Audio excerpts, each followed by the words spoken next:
Right, here we are on top of Moel Famau in the Clwydian range of hills in North Wales. And today we have Jay Matthews, who's Buckley resident, who's for a number of years has been interested in the UFO subject and has done quite a bit of research. And he's had a few sightings himself. Hi Jay. Hiya. What a view. Yeah, it's amazing, isn't it? You can see all the way down there, the Rill, down the Clwyd, the Vale of Clwyd. You've got Rill and Abigail at the end. That's where Gary Rowe, Margaret Fry live, down there. And there's a little town just there. That's Denby.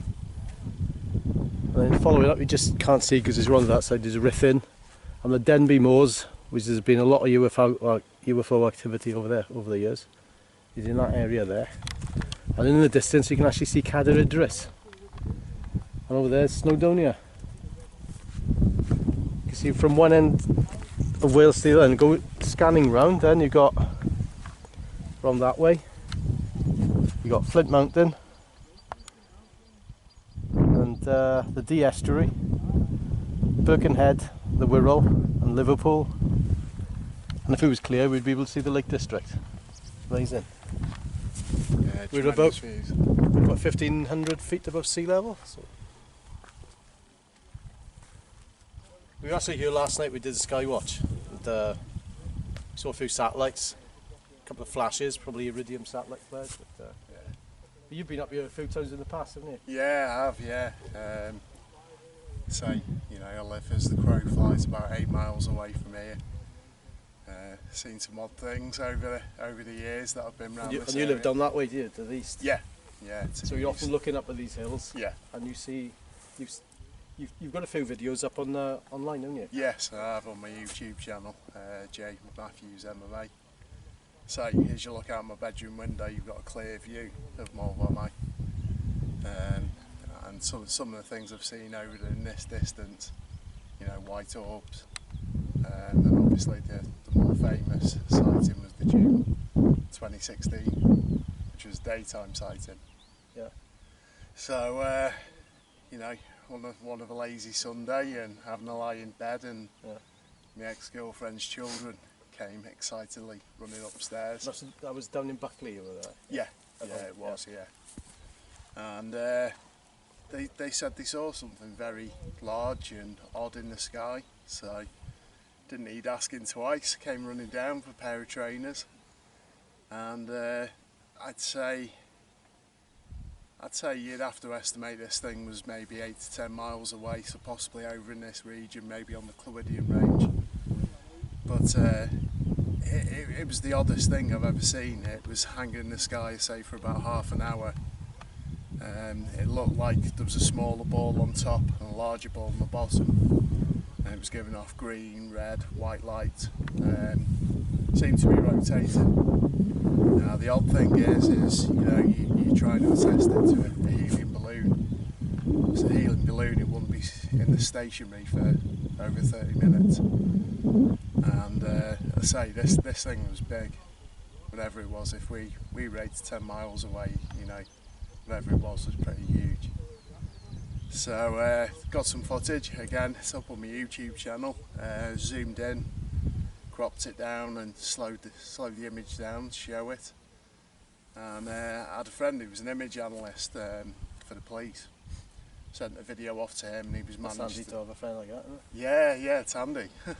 But sent me some interesting images back, and it seems to back up what I said, where you've got this. It looked to be like a silvery object with a smaller ball on top, larger ball on the bottom. One was rotating this way and the other one anti-clockwise. And I say we watched it for a good half an hour. It wasn't a cloud in the sky, similar to conditions to today. And then we watched it on an angle, just slowly descend till it went out of sight.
the Clwydian range has obviously had its fair share of sightings over the years. There's some great footage out there if you go on YouTube and search for this stuff. So yeah, you know, in addition to that, you know, we used to sit out with the log burner maybe 2, 3 a.m. in the morning and see plenty of orbs going over, large white orbs, silent. Change direction, not all going in one direction. Low altitude, I say we've got Broughton and the Harden Airport, which is close by. So you kind of, you know, we're familiar with planes coming into land, and all these things that I've seen have been way too low to be satellites or drones or anything else, so you'd rule that one out. Yeah, because we were up here last night, we saw a lot of planes coming over. Yeah.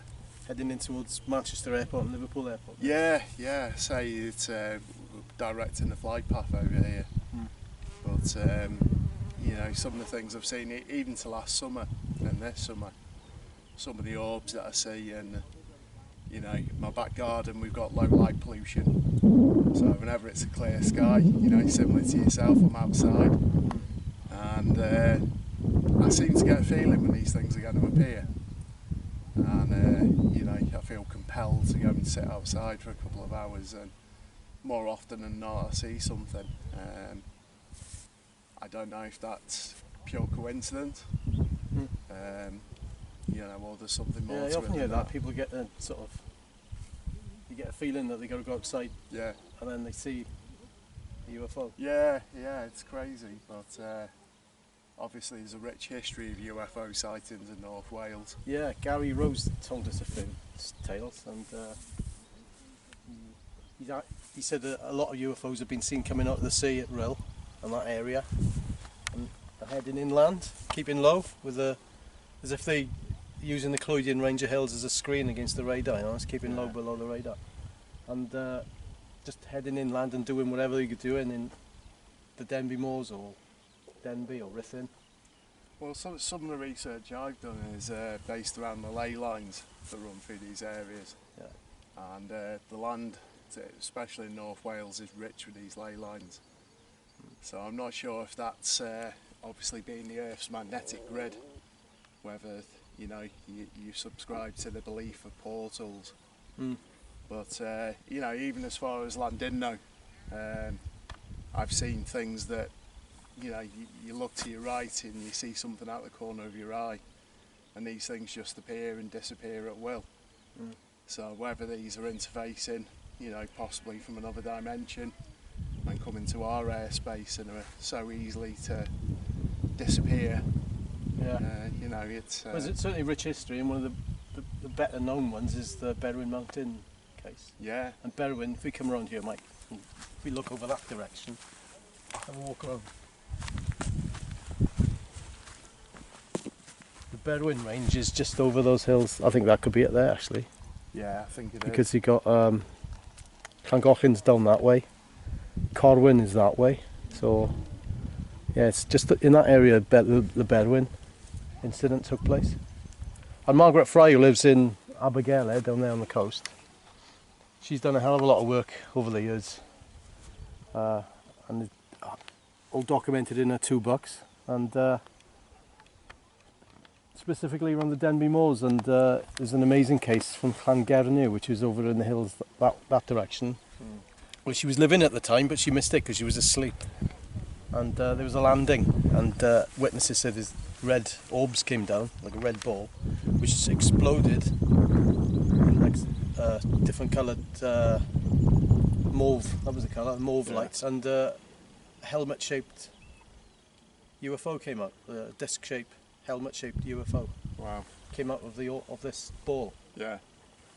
It's like as if it's like a sort of delivery process. Yeah. Maybe like that's how they come in if it's interdimensional.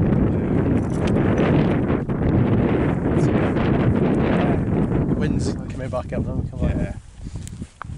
You know, back to the Berwyn case, that's obviously Scott Felt and the work he's put in as well, which I think is unparalleled to anything. You know, it was obviously discussed in Richard D. Hull's film that he made some years ago now, but you know, they seemed to think it was a landing over a crash, because this thing obviously took back off. And you know, I went out to that area for the anniversary. I think it was back in 2014. And you go out to Llandrillo, and it's the blackest of black out there. And speaking to some of the witnesses in the local pub, and you know, bear in mind this was, I think, 74, wasn't it? Yeah, November. Yeah. So a lot of these witnesses now, you know, were pushing in the 70s and the 80s, and the story's never changed. And you know, I was speaking to one of the witnesses that Scott's spoken to, and she said it was like a welding light. It was so bright you could see it for miles. Adjacent to the pub, you're actually down in the valley, or Berwyn, which is where this thing came down. And you know, their stories never changed. And you know, you've got to look at the fact of how quick the military were there. You know, the importance of that is how remote that area is. It makes you think about the case from December '82, Llanilla. Do you know anything about that one? No, I don't. Just south east of Aberystwyth. Okay. A place called Llanilla, where a farmer found loads of wreckage in the area, and there's a forested area next to his farm as well. Okay. And then within days of it happening, the military turned up, cut down all the forest, of which all the tops of the trees were broken. Right. They removed all the forest. They actually removed 6 inches of topsoil. Yeah. And Gary Rowe was involved in that investigation literally a couple of days after it happened. Wow. So he was there on the spot at the time. I'll have to look that one up. There was wreckage involved, of which he was given a piece by the farmer that the military missed. Yeah. And he keeps that in a secret location. No, that's understandable. But yeah, it's...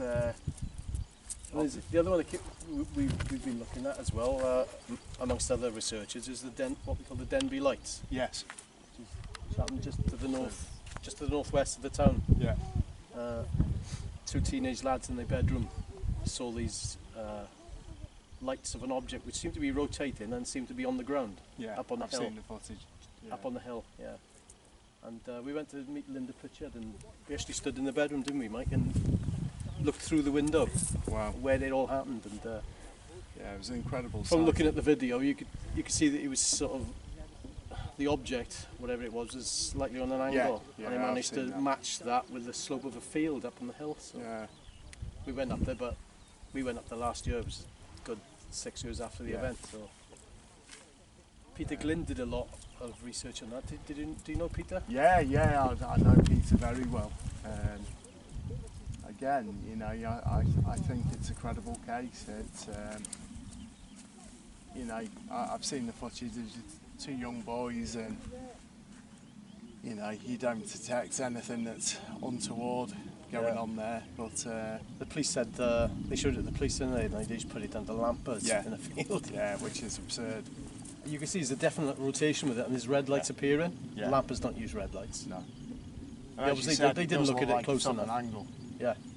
So no. And as time went on, the angle seemed to become more. And we went up and had a look, and Mike has Googled it, and you said you found an area on Google Maps of an area of forest which had been taken down. Yeah.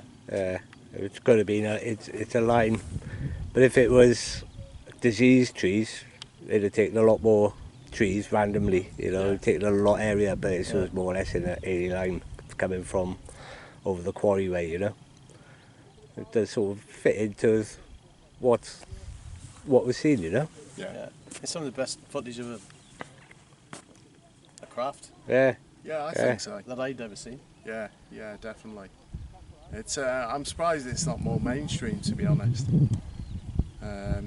Say, fantastic footage of those 2 boys that took. Yeah. Only young lads, and you know, again, you see the interviewees, and they're just regular people. Yeah. You know, can I ask you about you yourself then? When did you get into the subject? Yeah, it goes back to my childhood. Funny you should ask. I was living in Chester at the time, a place called Vickers Cross, and it was a good 6 months after my father had passed away, and I moved into his bedroom as a bit of a comfort thing really. And fast asleep one night, and I seem to remember the time was about 3:30 in the morning, 3:45, and my room was illuminated by this light. So the only thing I can quantify it is similar to when you have a thunderstorm and lightning strikes and the whole room lights up. But you know, again, you know, this woke me up, it disturbed me from a night's sleep. Went to the bay window at the back, big long window, and looked up, and it was almost like, you know, when the police are out searching for someone. This huge spotlight over the house, but the whole of the backyard was all lit up. This orangey white light. So I opened the window, stuck my head out to try and look past the eaves to see if I could see anything. And whatever it was huge. There was no sound. Again, you know, you couldn't see the stars or anything else because this light was just so bright. And heard a bang behind me.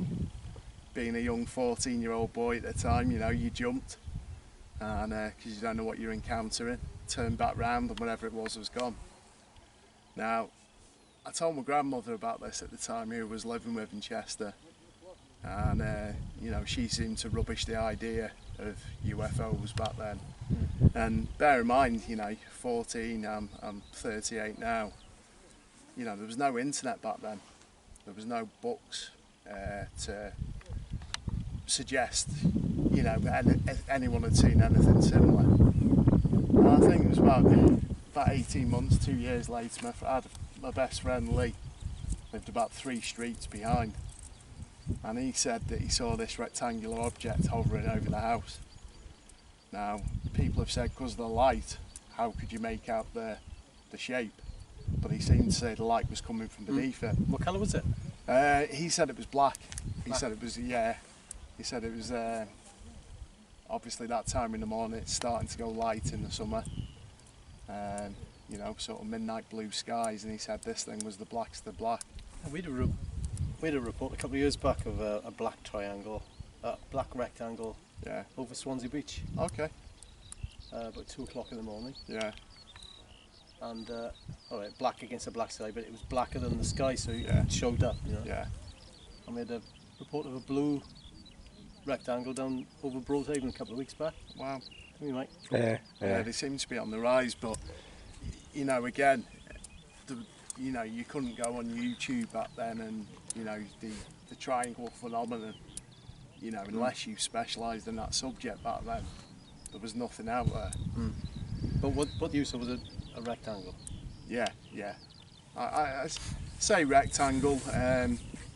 It's hard to tell because the light was so bright, you know. But you definitely saw the outline, whether it was over the house and I caught the tail end of it or something. You know, again, if it was a flat surface, I could have thought that was a rectangle. But you know, that got my interest in the subject. Started reading every book that I could from the library, and 2014 decided to go public, and you know, with social media being as big as what it is today, you know, I thought it was a good time to try and meet some people and interact. It's around about the time when we started Sufon. Yeah, It was in the spring of 2015, so it's not long. yeah, not long. And you know, again, you know all your mainstream cases, obviously your Berwyn UFO, and then you start finding out all these smaller cases which are maybe a little bit less publicised, but they're equally as important, and some of them are even more credible. Yeah. You know, for the sheer number of witnesses that you speak to. So, you know, since then it's been a case of going down the rabbit hole. As you know yourself, once you venture down that hole, you know, there's no coming back. And I say, you know, my research in recent years has led me to the ley lines of Wales. There's a lot of these stone circles, especially in North Wales, to do with the Druids. And even as far as the Great Orme, which you can see just over the top I was over going to here. bring that up because you did you organised a skywatch. Yeah, I did, yeah. There seems to be a bit of a hotspot planted, no, doesn't it? Yeah, it does. Obviously, you've got the Bronze Age copper mine up there. Yeah. Copper's a very powerful element. Yeah, so I believe another thing Gary Rowe told us is about Yeah. Paris Mountain on Anglesey, which we visited once. I think he was an astronaut. I can't remember which astronaut it was. Edgar Mitchell or Not sure. told him he was in conversation with him and he asked him because there's been a big hot spot in Anglesey and Yeah, well, he asked this astronaut any idea why he should be there and I think Gary mentioned the fact that there's this big copper deposit in Paris Mountain. oh, right, that's And he interesting. said it would act like a beacon. Yeah, that's it's what I surmise. It's as a well. very conductive material, copper. Yeah. They use it in copper wiring for electricity. Well, again, if you pertain that to the ley lines theory and the Earth's magnetic the field, electromagnetic field. Yeah. you know, whether these things, you know, and going back to 74 with the Berwyn UFO case, that seems to come from the direction of the Irish Sea. So whether it's all connected remains Maybe, to be seen, but you know, it's there seems to be some sort of history and connection with these ley lines, and I say, you know, the amount of UFOs that are sighted over the mountains around here, you know, whether it's the minerals in the mountains and that gives off some energy to the It's craft. funny it's funny how a lot of UFO sightings tend to be over hills, Yeah,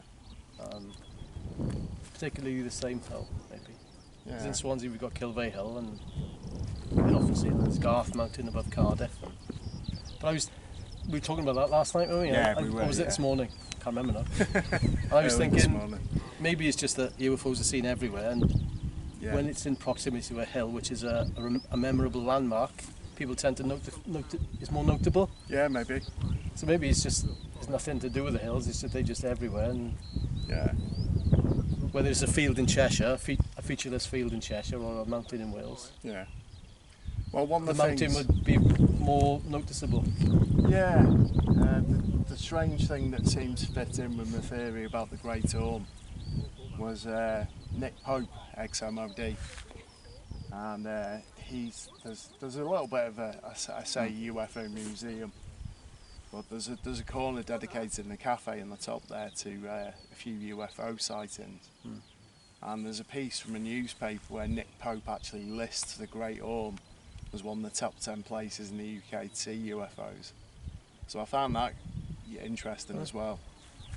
There's also a newspaper article where a taxi driver, I think he was finishing his shift 3:30 in the morning, and he saw a large rectangular object which he says was the size of a football field.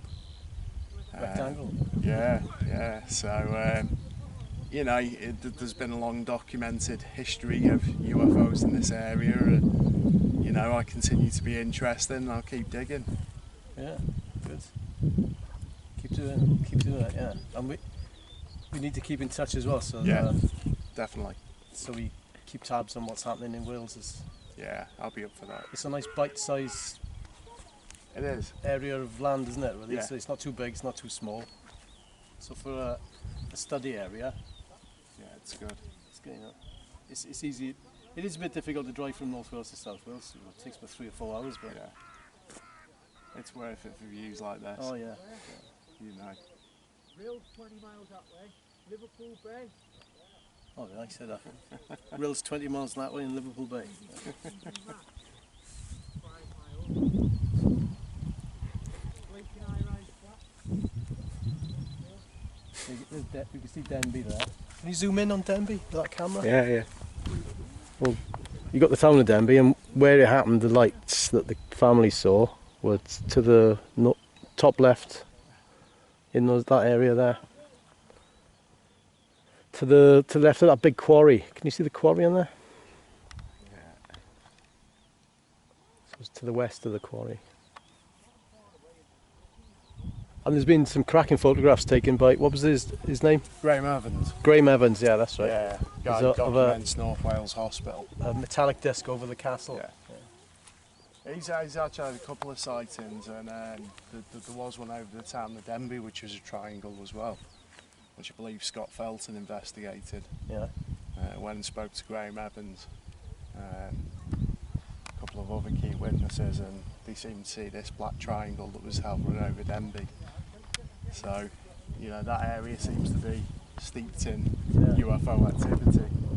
Yeah, and after we went to see Linda Pritchard and the two sons, Gary Jones came with us, and he came up again afterwards, and he met them. And he wrote an article for the UFO Truth magazine. Yeah. Yeah. So he's written up a report on that. Yeah, so some of the footage Graham Evans has, I say he's not predominantly a UFO guy. You know, he documents Denby and a lot of the rich history of the castles and whatnot. It's good that he's bringing that up then. I say, you know, if he's not really a UFO guy. No.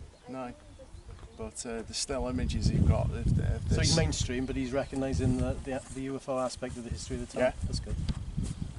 For these clips he's got of this flying disc, and again, that's on an angle.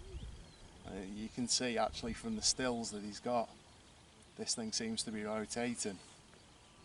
He's also got some footage which he took from his bedroom window of lights over the Clwydian range. And these things, again, they show up. So he's down there looking east, Yeah. and you're down there looking west. Yeah, he's probably looking at the same stuff. Looking at the same stuff. Yeah. That's good. So, you know, keep your eyes to the skies and... Yeah, so if you're ever up this way, I recommend it. So it takes half an hour to walk up from the car park up to here. There's a nice Victorian remains of a Victorian tower called Jubilee Tower. You can stand on the top and look around in all 360 degrees.